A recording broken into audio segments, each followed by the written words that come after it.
Anyone from the class? Okay.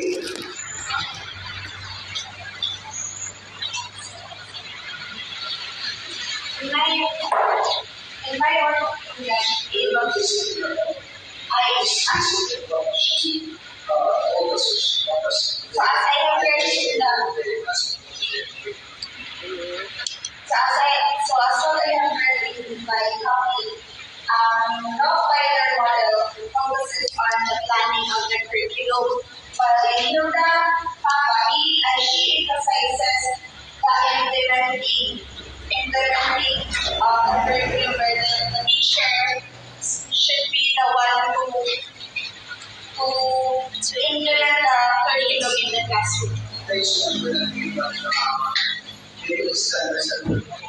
Anybody?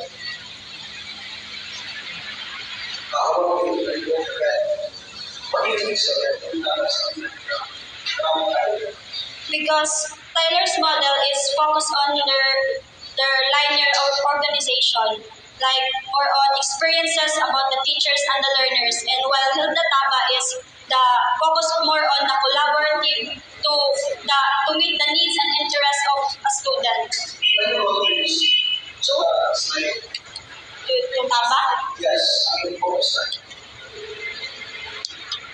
According to Rob Steiner, he happened to somehow was and see that purposes of the school. Tyler begins with the mission of the purposes of the school. He emphasizes what the school does. What's the purpose of the school? But what makes Hilda different from Tyler? In that basis, Tyler started from the back of the school. But you know what? Hilda had a start from the home. Please move to the next slide. Bakit po? Kasi, Q6. Sige pa, isa pa. Kasi, Hilda Tapa started by diagnosing the needs of the learners. Siya Tyler, kung ano yung purposes, sabi niya, kung ano yung curriculum, think about the purpose. No, hindi. Para last na yung purpose. First, you go to the needs, to the wants of your learners, and you use that as the formulation of objectives. So, you can draw purpose agad without diagnosing the needs. We say that purpose can be not aligned to the main needs of the learners. Diba? Kasi ikaw yung nag-implement ng purpose by nature, right? Yes, sir. Pero kapag nag-diagnose ka ng needs, ng wants, ng iyong learners, that will became the main objective. Nakuha niyo? Yes, sir. That's why he called grassroots. He started from the sa roots. Which who are the learners. Nakuha niyo? So next is Galen-Saylor and William Alexander Curriculum Model. Galen-Saylor and William Alexander on 1974 viewed curriculum development as consisting of 4 steps. Curriculum is a plan for providing sets of learning opportunities to achieve broad educational goals or related specific objectives for an identifiable population served by a single school center. So, the goals, objectives, and domains. Please read, Riza. Goals, objectives, and domains. Curriculum planners begin by specifying the major educational goals and specific objectives they wish to accomplish. Each major goal represents a curriculum domain: personal development, human relations, continued learning skills, and specialization. The goals, objectives, and domains are identified and chosen based on research findings, accreditation standards, and views of the different stakeholders. So, the goals are broad statements that describe what you want to achieve in the long term. The objectives are specific and measurable that are derived from the content. So, and the domains, which are goals and objectives, are already in set. The second one. Overall, goals, objectives, and domains work together to provide a framework for planning, implementing, and evaluating activities. So curriculum designing, please read Dasha. Curriculum designing. Designing a curriculum follows after appropriate learning opportunities are determined and how each opportunity is provided. Will the curriculum be designed along the lines of academic discipline or according to students' needs and interests or along themes? These are some of the questions that need to be answered at this stage of the development process. So in short, in curriculum designing, we should know how the student learn and how will they learn from it. So the third one is curriculum implementation. Please read Ray. Curriculum implementation. A designed curriculum is now ready for implementation.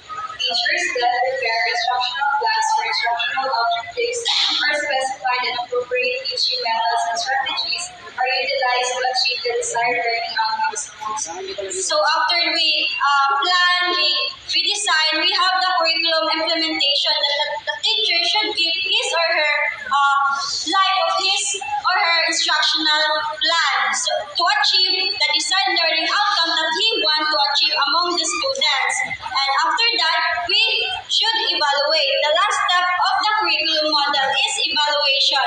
A comprehensive evaluation using a variety of evaluation techniques is recommended. It should involve a total educational program, the school, and curriculum plan, the effectiveness of instruction, and the achievements of the students.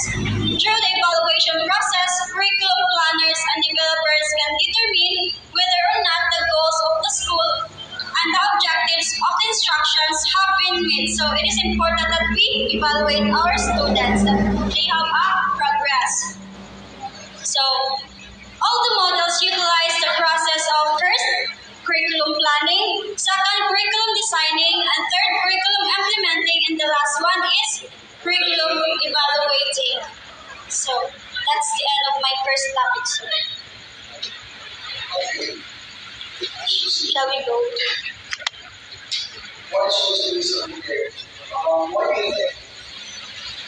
Can you see any similarities with what's the similar trait of their models? Both and one.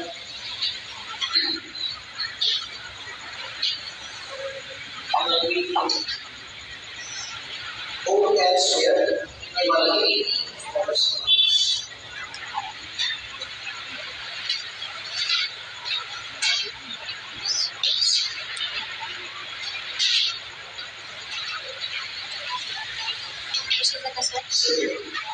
Okay, now let us proceed to my second topic, the lesson 2.4, which is the foundation of curriculum. Desired learning outcomes to describe the foundation of curriculum development and explain how each foundation influences the curriculum development. Curriculum development is anchored on a very solid foundation, although considered to be a new discipline. Its significance in the light of global developments has now been acknowledged. What philosophical, historical, psychological, and sociological influences inform the current curriculum? How do this foundation reflect the development of curriculum in our 21st century classroom and learning environment? Who are the identified curricularists with this foundation? Let us find out. Philosophical foundation. Educators, teachers, educational planners, and policymakers must have a philosophy or a strong belief about education and schooling and the kind of curriculum in the teacher's classroom or learning environment. There are many philosophies in education, but we will illustrate only those as presented by Ornstein and Hanskin in 2004. So his Plato, Aristotle, or Thomas Aquinas.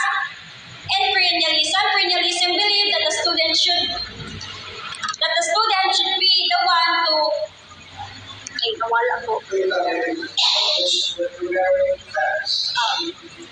where you are not using the noun and discuss you are there somehow.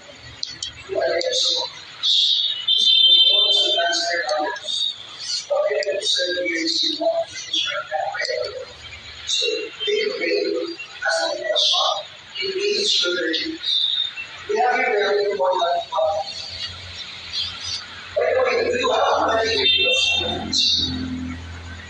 There are all philosophy of teaching. As my service, what is your own philosophy of teaching? Are you one in terms of teaching? According to this one, philosophy of the curriculum answers questions like, what are schools for? Para sa iyo, ano ba ang sapat? What subjects are important? How should students learn? What methods should we use? What outcomes should we achieve? And why? I want you to answer that. That's your first assignment. Okay? Because that will determine what kind of teacher you are in the near future. We believe that our learners are diverse. So does the teacher. So right now, I don't need to open the CC, the ChatGPT, and definitely I will share this now. But what you need to do so that you can share this with you. What kind of teacher are you in the next 5 years? Start here. According to this one, the borders of their distance will influence in one way or another, of course. John Dewey influenced the use of the learning.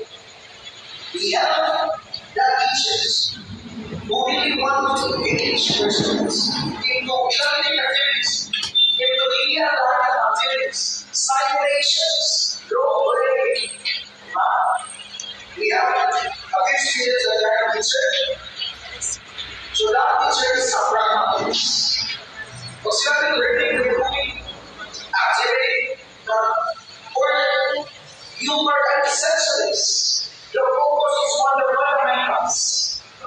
Ikaw na rin sa bukong sa teacher na magbasa kayo. Mathematics.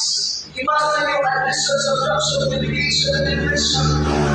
There are many teachers. Memorize them. Finish them all. Diba? You can be like that. And you are the one who can determine that I want you to build a life so that you can change, you can qualify if it is necessary. Okay? So his Aristotle or Thomas Aquinas and perennialism believe that the focus of education should be the ideas. What is this everyday now? Are the philosophies? What are the by the way, ladies and gentlemen, there are a lot right now where you can choose what philosophy you choose. Decide your first key percentage. I don't like that. Again, you are not there to live. You are there to transfer knowledge. I care about what they learn after this meeting. Kaya kung bakit kayo sa tuwang we are practicing for a teacher, not an effective. What's use of this schooling? Are you with me? Yes. You are teachers. When you report, you engage them. You do formative assessment. Learning by doing belongs to John Dewey. You say that part. You engage. You always assume that every time you report that this is the final demonstration.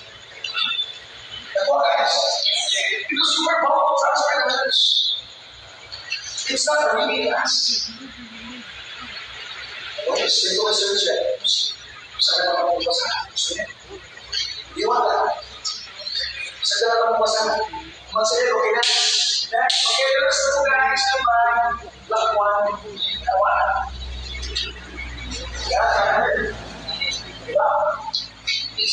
I know that you can. I can see it. I can see the potential. But we need to hold that one. We're not being addition. mas stop ka because you are very now. To be honest, hindi pa rin nagbasa ka siya, ayaw niya rin ako na ako. Uy, honest guys, nagbasa ko lang rin. Honest pa. May pati din so. Magkakaroon niya na iba. Ayaw niya rin ako.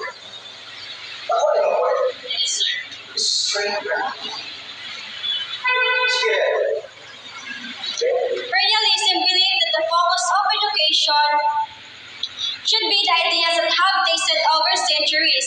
His aim is to educate the rational person, cultivate intellect, and his rule is teachers assist students think with reason. So the critical thinking. So what's the HOTS means? Higher order thinking skills. His focus is curriculum. His focus is classical subjects, literal analysis, curriculum is enduring, and his trends is use of great books like Bibles, Quran, Bible of Muslims, and classics and liberal arts. So what you see there is he talks about hats, he talks about books, he talks about the curriculum is everlasting, as it is enduring life. So that's very nice. We talk about getting words when I talk about reading books. Reading books, then we have literal books. It's not the usual book. It's not usual reading, right?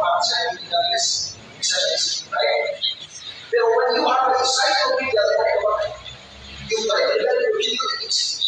When you believe that God is right now, is still a bigger way of future, consistent, enduring, it will last forever. That is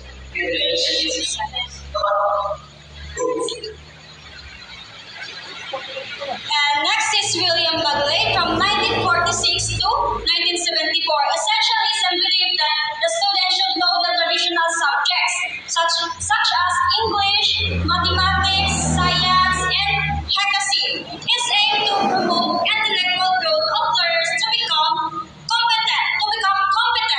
His rule is teachers are sole authorities in subject area.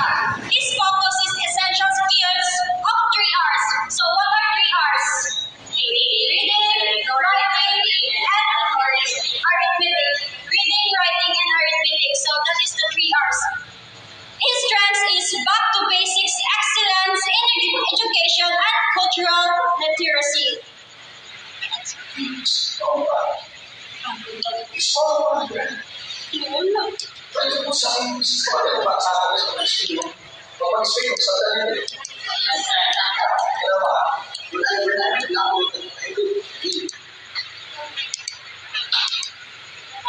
When we say essentialism, let's focus on this one. Teachers are sole authorities in the subject area. That means to say that inside the classroom, teacher needs to be found. Are you with me? When you say essentialism, teacher is the only source of knowledge and the books. Teacher is the only source of knowledge. Teacher has the monopoly of knowledge. They just say you cannot learn by your book. You depend on me because I am the only source of knowledge. And you need to master the basics, the foundation that I will be giving you. These are the R's. Writing and reading. These R's. So that is essential. Essential is teachers, the sole authority. They have that monopoly of knowledge. And also, they focus on the basics. Okay? Okay na magaling. Okay na magaling. No, again, you try to put something positive. I don't want you to copy me, guys. Don't not give them a word words without to school. But ang atong intonation, kisa mo na ito, okay, yung sila okay na sila. So next is John Dewey from 1859 to 1952. A progressivism believed that the student should learn best. His aim is to promote democratic social living. His role is teachers leads for growth and development of lifelong learners. His focus interdisciplinary subjects, learner-centered, outcome-based, and his strength is equal opportunity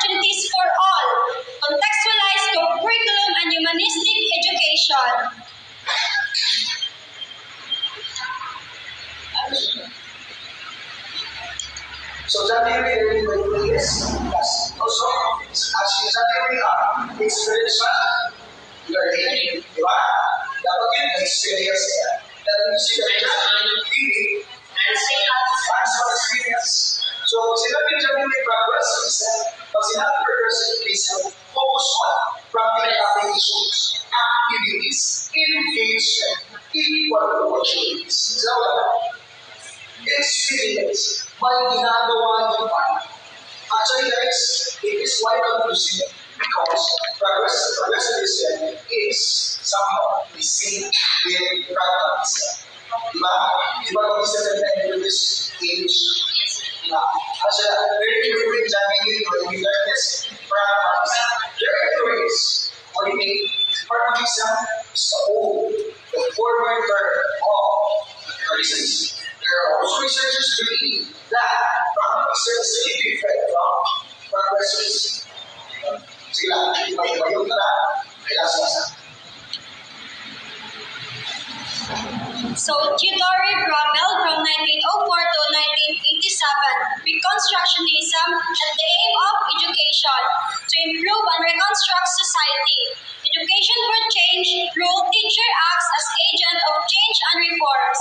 His focus is to present and future educational landscape trends, such as school and curricular reform, global education, collaboration, and convergence, standards, and competences.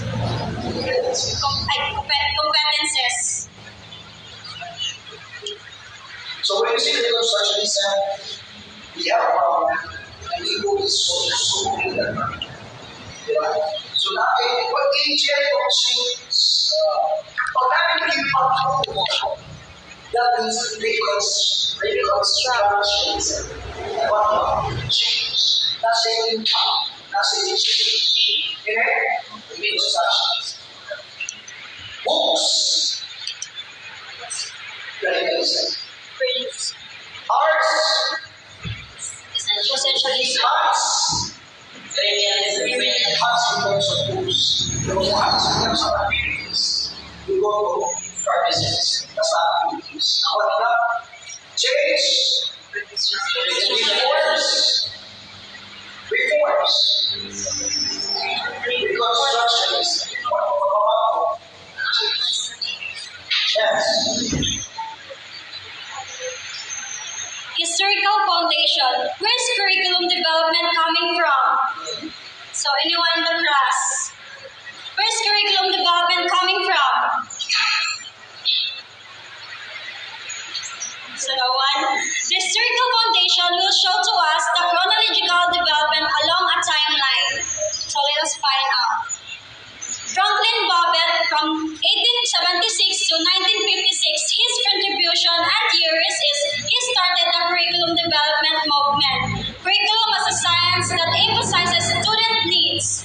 Curriculum prepares learners for adult life, and objectives and activities should group together when tasks are clarified.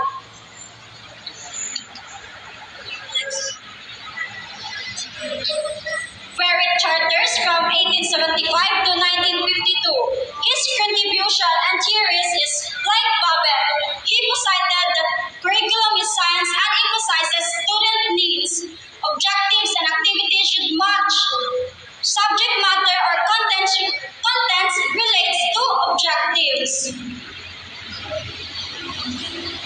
Third one is William Kilpatrick from 1975 to 1952.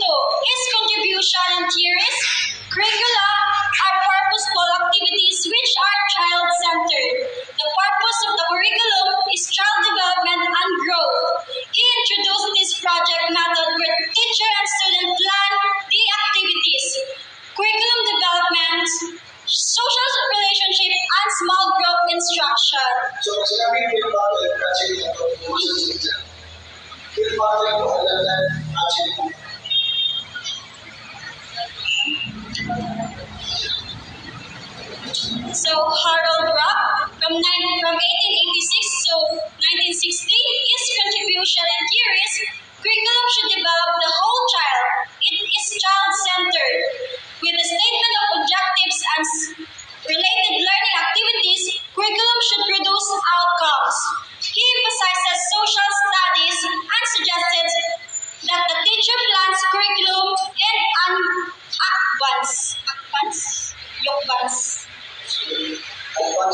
advance.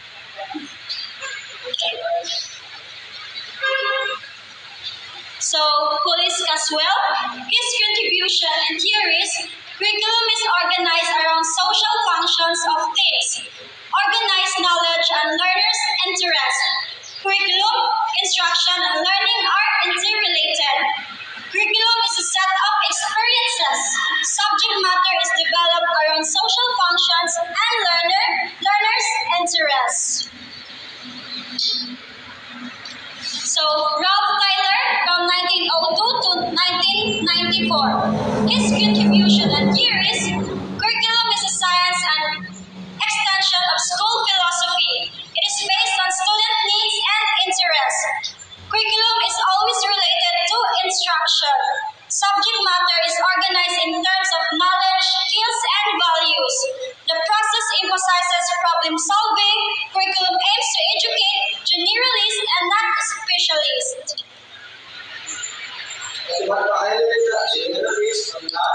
Specialists.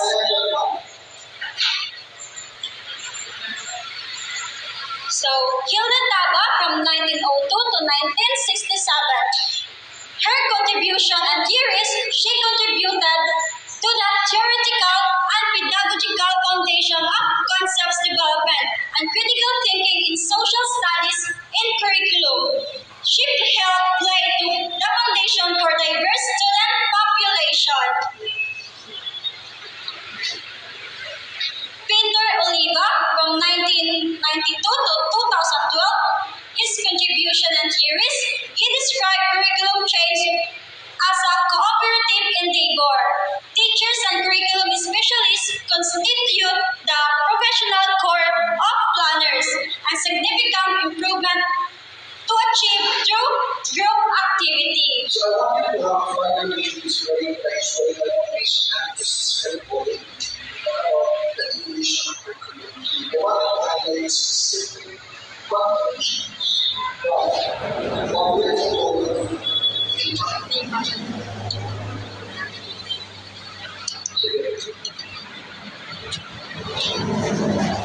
Psychological foundation of curriculum. Psychology provides a basis to understand the teaching and learning process. It unifies elements of the learning process. The association and behaviorism. Ivan Pavlov from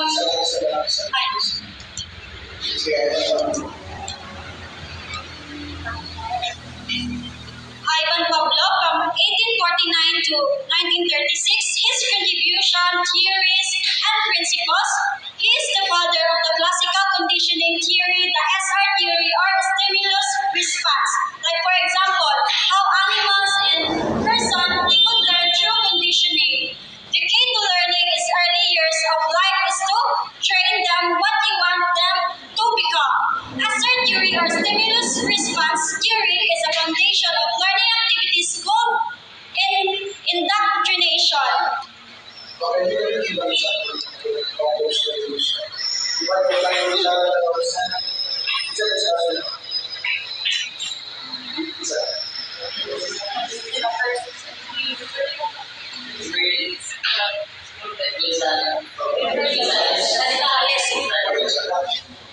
She was a teacher. She was one of the parents. So, what is I become what's the contribution? Have you heard the word PCS? These are the ones that we use to do. PCS. Pablo, that's the guy. Skinner, operation. So when you see the Pablo, yes, whenever guys don't stop at the accident, ang gawas na talaga gawas is yung from William Phil Patrick. I'm just thinking, but I don't know what's it. What's the part of the Lord?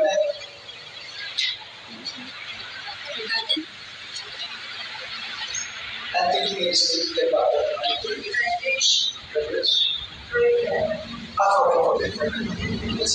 But we are going also to consider I read as well.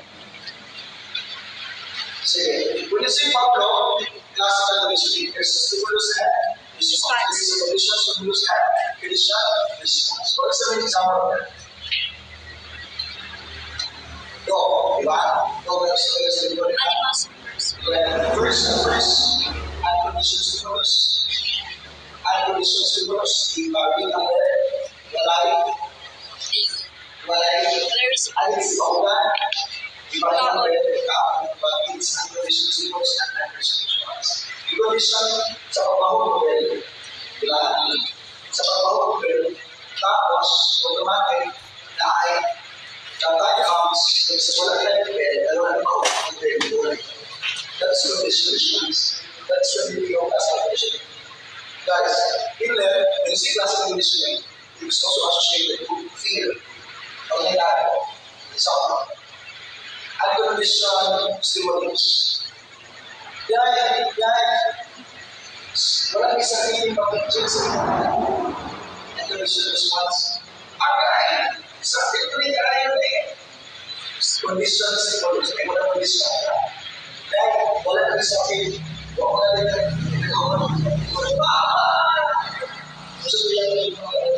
so what you see here, it is often classified and associated to kasi napasuwat soy. What song develop that classical condition? Si what song yung develop? Yung ay nasa dapat mag-introduce sa China. England. Sige. That is classical condition. Very easy as well. What is that?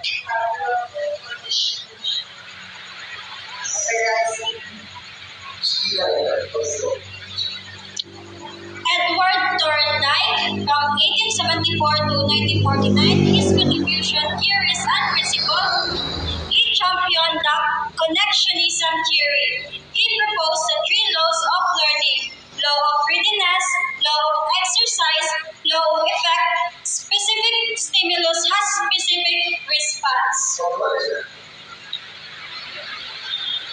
Connections, laws of connections.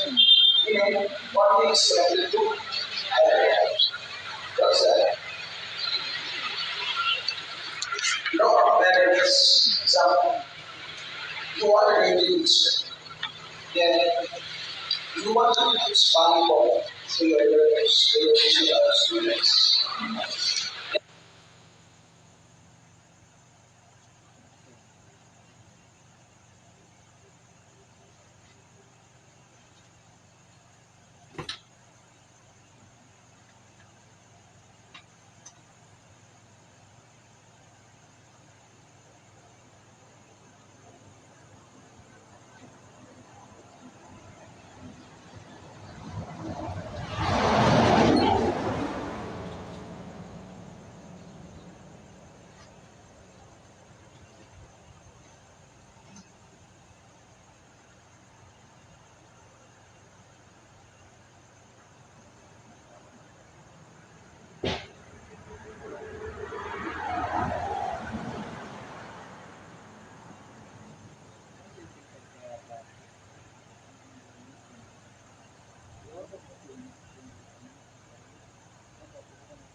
sa iyo.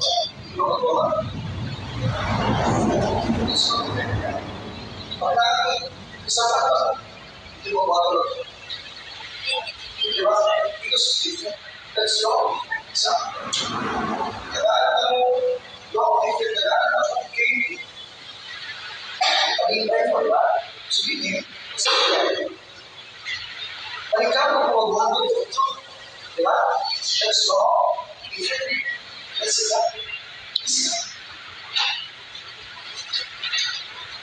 Robert Gagne, from 1916 to 2002, his contribution, theories and principles, he proposed the hierarchical learning theory. Learning follows a hierarchy. Behavior is based on prerequisite condition. He introduced tasking in the formulation of objectives. Officers were not yes, not very much. Really, yes, search was accurate. Sana kaya sa formation of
that's performance activity, tapos providing feedback, tapos assessment, tapos enhancing intention, that's all you can do, guys. Yeah, it's objectives. That's premonition of objectives. Go. So we are here now in cognitive information processing theory. John Piaget, from 1896 to 1980, his contribution, theories and principles. Theories of John Piaget, cognitive development has steps from birth to maturity. Sensomotor stage from 0 to 2 years old, pre-rational stage from 2 to 7 years old, and concrete operation stage from 7 to 11 years old, and formal operation 11 onwards. So, again, what is the sensory motor state? What comes to senses? What is the senses motor state? It's a feeling that.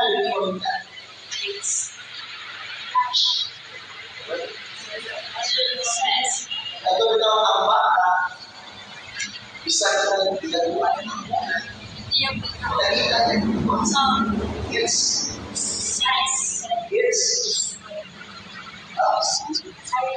It's object release. Because what is it? So generally, the options cognitive. Tapos, first is the development sensory. Okay? Senses. Object release. Ang nagawa is pre-operation. What's the idea of that?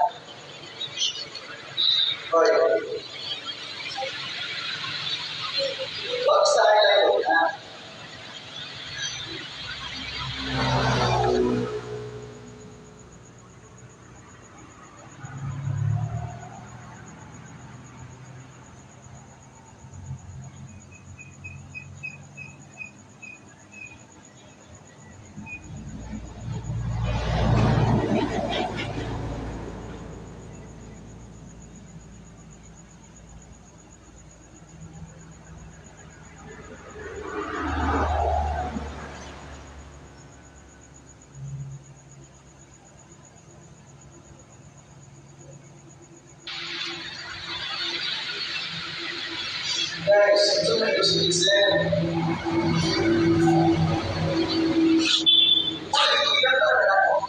So, about the students during this stage, it is like from 2 to 7. Ang bata namin, gusto mo everyday. Sila ginawa. Ako ay dito, bagay na dito mo everyday. Pag-wala siya na yan, pag-wala siya na, kaya mo pili. Ano ba? It's all about the next.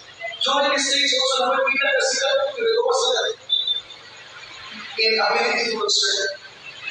Meaning, ang pagkakataon na leader na kung buka mo sa narrow o sa wider na glass, isa pagkakataon na kung buka mo yung Christmas in ability to observe. Because ito ang church.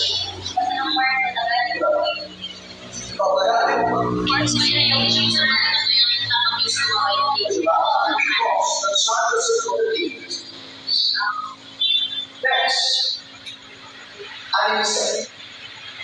During this stage, also the child will give life to the babies. Obviously, son, Mr. Gomez, being shy now, sons of me. Let me ask you one friend.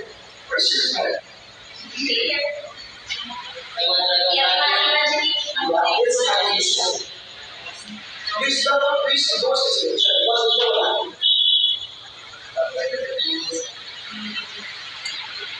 Next, okay. When the single operational stage, what is that? That is a focus stage meaning this is designed about an order design. Observe, meaning that's the ability to observe others and events. Tapos, with the result of survey, it's a sequence. Tapos siya, carry 1, 2, 3, 4, 5, diba? Tapos siya, carry, then siya yung series. Are you with me? And also, what to observe that the other civilization. Next, before population, ang bata na gawin na operate in simple mindsets. Then siya, critical thinking skills will be into abstraction. Pagkakaroon sa ilan, pag libo rin kayo rin pada, hindi pa niya kaya. So, guys, ang pinakalasan is formal na kung operational na formal na yun ng abstraction. Coding, algebraics, definition, kaya na isa. Nagpati ako. Okay, assimilation. So, assimilation. When you say assimilation, ang example lang na years ago. Diba? Dali ba tayo cinema? We have a cinema. It's the building block. So when you say prior knowledge, that's your cinema. Memory. Diba? Prior knowledge, that's your cinema. Kung nasa yung cinema mo, what does one cinema do? That's your prior knowledge. So, when you say cinema, yung schema na wala na sa ibang ng balance. Hindi, wala na libo, hindi mo ba? Kung nalibo mo, kung saan pinaw sa iyo, wala yung hindi mo wala. Kung si Malang sa isip, pero wala na parang sa siya daw. Yes. Wala na. So guys, kung saan natin mabalance?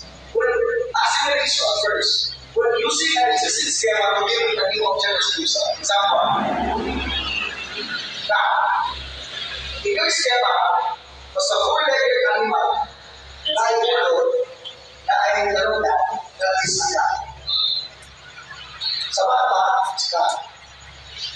Nakita siya nito, because the schema is telling him, a four-legged animal, from the mama, that guy is so amazing, he is very huge. Karga to Allah, that's a simulation. When you try to put your existing schema, your prior knowledge to that new schema. Of course, in a simulation of that, they will very Dahil hindi ko namin sa masulong. Dahil ginawa ko, this is the video. Ako ka gagawin. Hindi mo dalawa. So, it's something like it's something like diba? Experience sa mga pagkakatuloy na nabuha ko ba ang silo. Pagkakay ko tayo natin yung pinakagiri. So, para na sa mga, sa tawag ko sa mga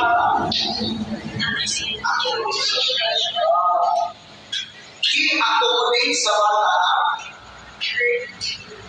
New experience. Dahil siguro dyan, wala namang ang ipon ng buko. Ang ipon zaman mo. So, kailangan accommodation, dapat sa'yo.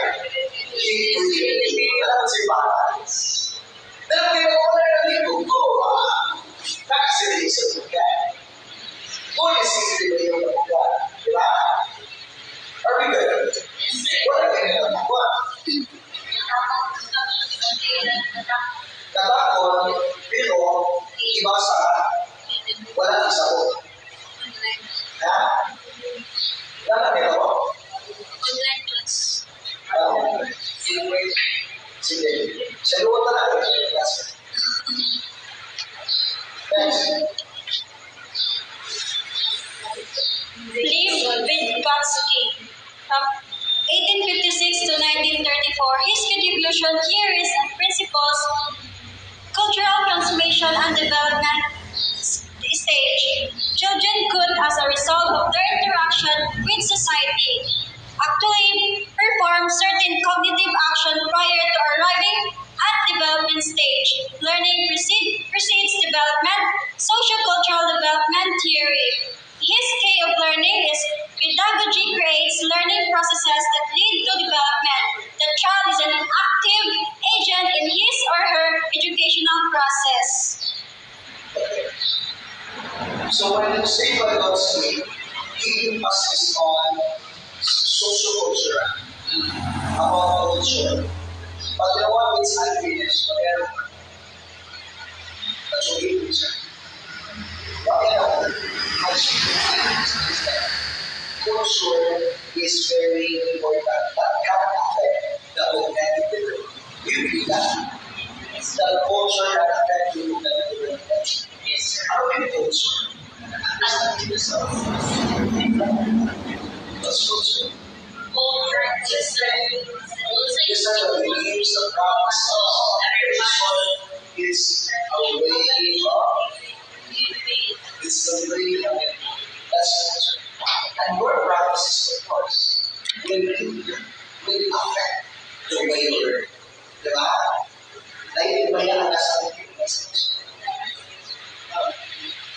We have a lot of intelligent people living around us, but not properly influenced, not properly trained, because they don't have the proper training and equipment. And that affects their cognitive abilities. So according to Vygotsky, one culture does a difference and affect the cognitive development. And also, Vygotsky emphasized what you call the scaffolding. When you see scaffolding, that's how you see a scaffolding. If you see a scaffolding, that is mga metals na ginagawa ko mga metals.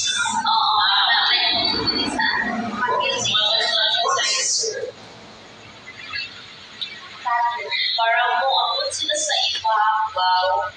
Concern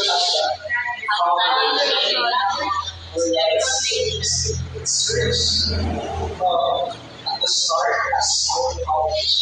So when you say scaffolding, it's a process that there is what is so-called MKO, or more knowledgeable actors.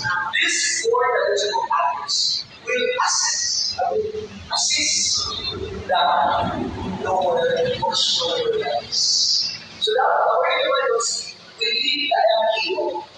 We need to be somehow assisted by the more knowledgeable others. Diba? So dapat tayo sa maximum development. That's the time that the MKO will assist. Okay? So, can you see, by God see, pag sinabing scaffolding, pag sinabing assistance sa mga religious others, by God see. Pag sinabing cultural, by God see. Pag sinabing cognitive, di matukoy. Hindi matukoy kasi pero pag sinabing assimilation, para J. Pag sinabing social power, kaya J.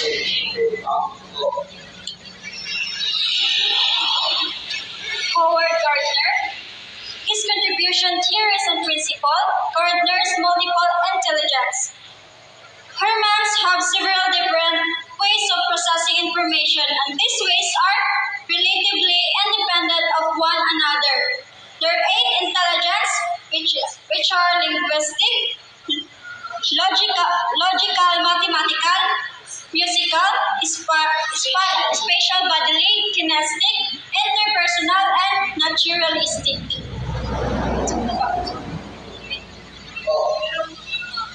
Yes. Nung pinabasa sir na parang nagagawa na siya for another intelligence which is the existential state. Dahil state po na siya Actually, it's not.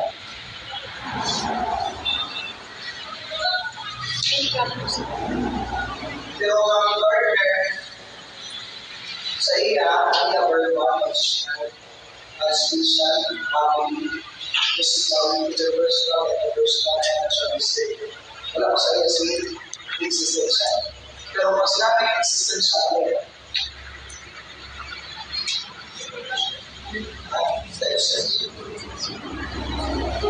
guys, pag sinabing analytic, left brainer, ito yung mga left brainer.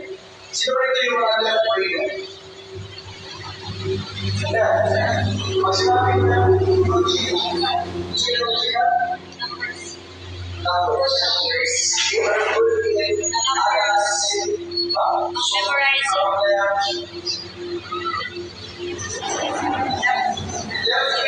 right brainer, they are very yes, linguistic, but they are creative. Sila yung mga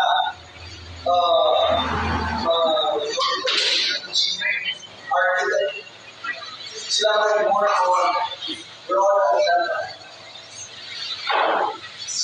Ako siya yung yes.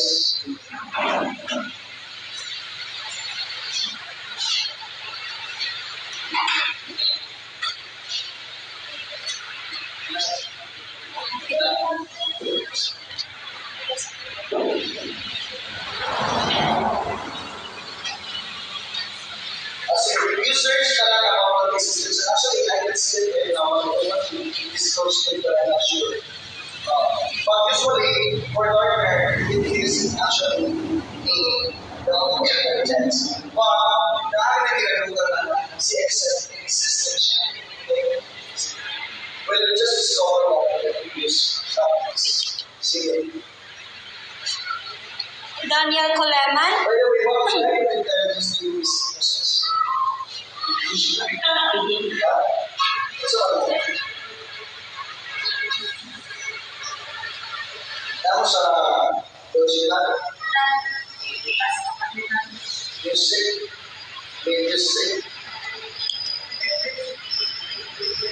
bio mo, usaw-usaw. Sinabing enter, usaw-usaw. Pag sinabing enter, myself. So, enter. So, it's actually masama natin. Daniel Coleman. Contribution theories and principle. Emotion contains the power to affect actions.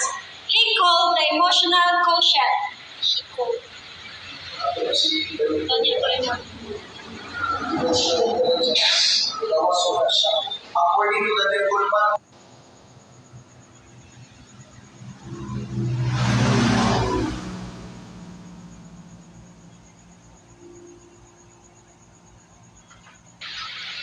self-management. If you are aware of what you of who you are